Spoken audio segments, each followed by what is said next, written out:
I now want to talk about managing devices with directories and a little bit involving the Active Directory side of things. So right now I am on a domain controller. The domain controller is called NYC-DC1. Okay, so this is actually a server. I'm running server 2019. And to take a look at Active Directory, I'm just going to click Start, and then I'm going to go to Server Manager, which is sort of the main starting point you have on a Windows server. So here we are in Server Manager.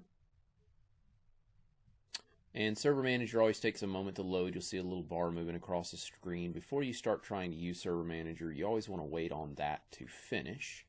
Now granted, this course isn't focused fully on server, but this course does cover Windows 10 in domains, so it's important for me to show you a little bit of this as well. Okay, so as you can see here, here's ADDS, that's Active Directory Domain Services. I've talked about that with you previously. You'll also notice that this is my DNS server as well. Okay, I'm going to go over here to the Tools menu, and I'm going to open a tool called Active Directory Users and Computers. This tool's been around for over 20 years now, and it's ever since Windows 2000 came out. It's one of the main tools that we use to manage our domains. As you can see, I've got my domain is called examlabpractice.com, and I'm going to expand that. And I've got these different options here, objects, I should say. I've got these different objects here. Some of these are just called system folders. This guy right here that's a little different, this is a OU, a organizational unit. Okay, so inside that organizational unit, I have my computer account called NYCDC1. So each computer that is joined to a domain will have what is called a computer account. Okay, and when a server joins a domain and becomes a domain controller like NYCDC1, of course NYCDC1 started the domain, so of course he's a domain controller.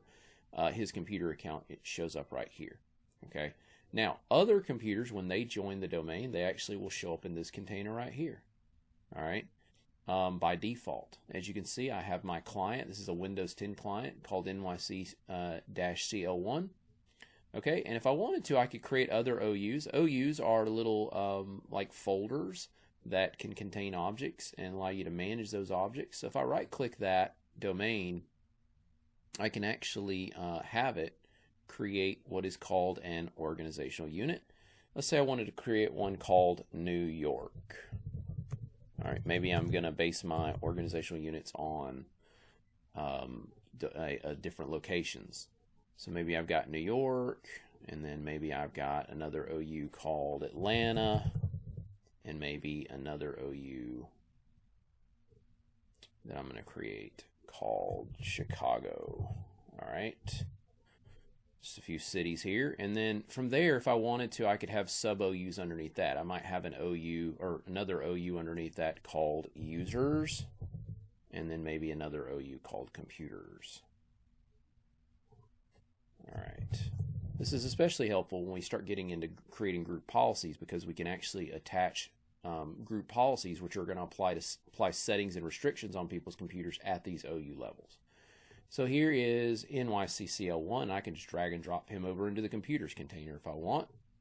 And then at that point, he's going to show up over there. Now, if I wanted to go ahead and pre-create another computer, like let's say I was going to add another computer in New York, and that computer was going to be called NYC-CL2, I could do that if I wanted, simply by right-clicking, clicking OK here, and now I've got another computer. Now, this computer isn't actually set up yet. This one really is, this NYCCL1.